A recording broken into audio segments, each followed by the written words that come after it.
Muchas gracias, asambleísta. Tiene la palabra asambleísta Fernando Torres.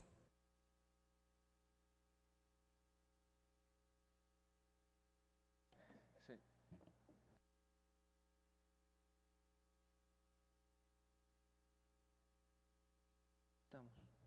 Ya, ahí estamos bien. Gracias. Entre los justificativos para que esta ley sea aprobada, se ha dicho, señora presidenta, que se quiere abrir un nuevo horizonte en el sector eléctrico ecuatoriano. Se ha criticado a la ley de 1996. Sin embargo, bajo la aplicación de la ley de 1996, se han ejecutado nada más y nada menos que 8 proyectos que le van a dar al país en los próximos años 2.822 megavatios.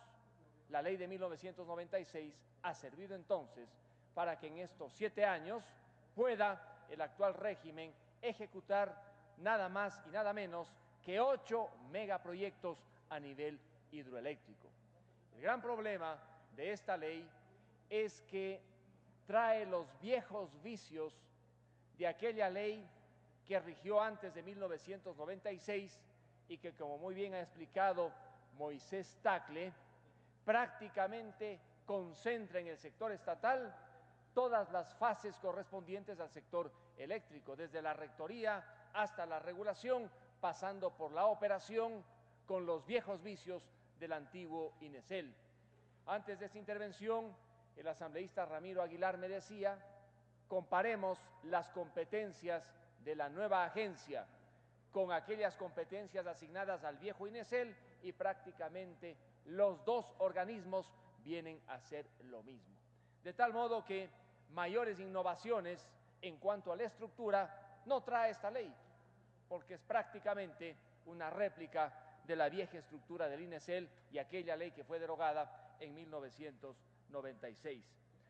Asuntos importantes, positivos hasta cierto punto en esta ley han sido mencionados ya por algunos asambleístas.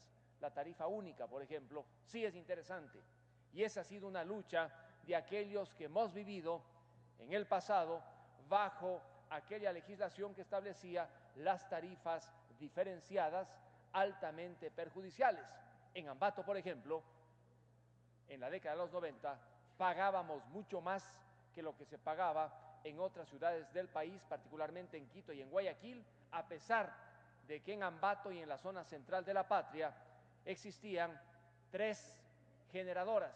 En ese tiempo, Agoyán y Pisayambo, y desde hace algunos años también San Francisco, con una provisión aproximada ahora de más de 500 megavatios de energía hidroeléctrica. Señora presidenta, yo tengo algunas observaciones puntuales. Aquella que tiene que ver con el artículo 56. No está mala idea de que el 30% del superávit de las empresas generadoras pueda ser utilizado para mejoras en el ámbito territorial de influencia de estas generadoras. En la zona central del país y en la provincia de Tungurahua, como indiqué, al menos existen 3 generadoras importantes: Pisayambo, Agoyán, Pisayambo construida en la época de la dictadura militar, Agoyán construida en la época posterior del retorno a la democracia con Roldós y con Hurtado, y finalmente San Francisco, que se antes del 2007 y se concluyó luego de una serie de problemas de índole judicial por parte de la empresa brasileña Odebrecht. Esas 3 generadoras le dan al país más de 500 megavatios. Existe en el centro del Ecuador la ley 047 que permite que los municipios y los consejos provinciales de algunas provincias, cerca de 4, puedan beneficiarse con una parte de aquello que generan estas centrales.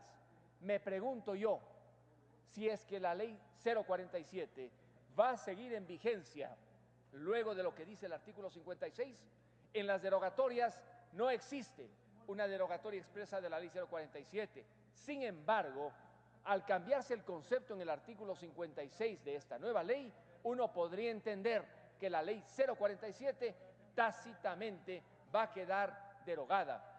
Si esto ocurre, ¿cómo se va a compensar lo que van a dejar de recibir los gobiernos seccionales? Y no solamente serán perjudicados los gobiernos seccionales de la provincia de Tungurahua. Entiendo que esta ley inclusive se aplica en beneficio de gobiernos seccionales de la provincia del Cañar. Adicionalmente, señora presidenta, en una de las derogatorias expresamente se deroga aquella ley que algunos legisladores promovimos a finales del año 2006 para beneficiar a los afectados por las erupciones del volcán Tungurahua. Esa ley, publicada el año 2007 en el mes de enero, resulta expresamente derogada. Con esa ley se logró que aquellos afectados por las erupciones del volcán Tungurahua en la provincia de Tungurahua, en la provincia de Chimborazo e inclusive en la provincia de Cotopaxi se beneficiaran con el pago de una tarifa menor. ¿Qué va a ocurrir si se deroga esta ley? ¿Cómo se va a compensar a aquellos que se benefician hoy de una tarifa reducida? Igualmente, en materia de derogatorias, sí me llama la atención que con esta ley se deroguen los mandatos constituyentes 9 y 15. Esos dos mandatos, señora presidenta y señores legisladores, no fueron mandatos que estuvieron vinculados a una ley. ¿Cómo se puede, mediante una ley, derogar esos mandatos? Si los mandatos hubiesen estado vinculados directamente a una ley, sí se podía hacérselo. Inclusive en el pasado se derogaron mandatos con leyes aprobadas por las asambleas correspondientes. Pero en este caso sí resulta extraño que se deroguen esos mandatos no vinculados a ley con una ley como esta que al momento estamos discutiendo. Técnicamente esto no es factible, señora presidenta y señores legisladores. Adicionalmente, me preocupa muchísimo algunas de las causales que se han incorporado para la caducidad de los contratos de concesión.